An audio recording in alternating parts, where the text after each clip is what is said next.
মুর্শিদাবাদে ছেড়ে এই গোটা গোটা এলাকায় যত মানুষ দেখা যাচ্ছে তারা পালিয়ে আসতে বাধ্য হয়েছেন। দিদি, আপনার বাড়ি কোথায়? বেদবনা 16 নম্বর ওয়ার্ড।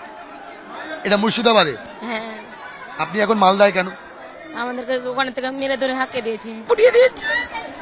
সব পুড়িয়ে দিয়েছে? বাড়ি ঘর পুড়িয়ে দিয়েছে, তো এই অবস্থাতে চলে এসেছি।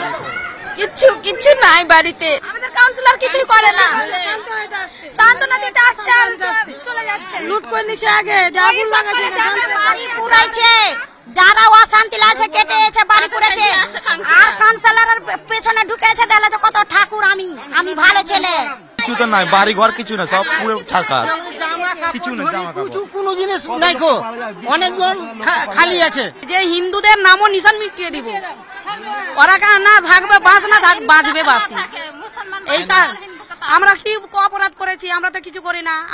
আমরা গরিব সংসারে আমরা খাটবো না ওদের সাথে আমরা লড় না করতে যাবো? বলেন আমরা কি করবো? তোমাদের ইজ্জত আমাদেরকে দিয়ে দাও, তোমাদের স্বামী সন্তানকে রক্ষা করবো। আমরা নিজের ইজ্জত আমাদের স্বামী সন্তানকে দিব না, ওনাদেরকে দিব, ওনাদের হাতে সঁপে দিব। অন্যদিকে দাঁড়িয়ে এই মুহূর্তে যথেষ্ট উত্তপ্ত পরিস্থিতি মুর্শিদাবাদের। সেই জায়গায় প্রাণ বাঁচানোর জন্য মালদায় পালিয়ে এসেছেন তারা, এমনটাই জানাচ্ছেন রিপাবলিক বাংলাকে। ভিডিও জার্নালিস্ট মেহতাব আলীর সঙ্গে ভাস্কর বসু, রিপাবলিক বাংলা, মালদা।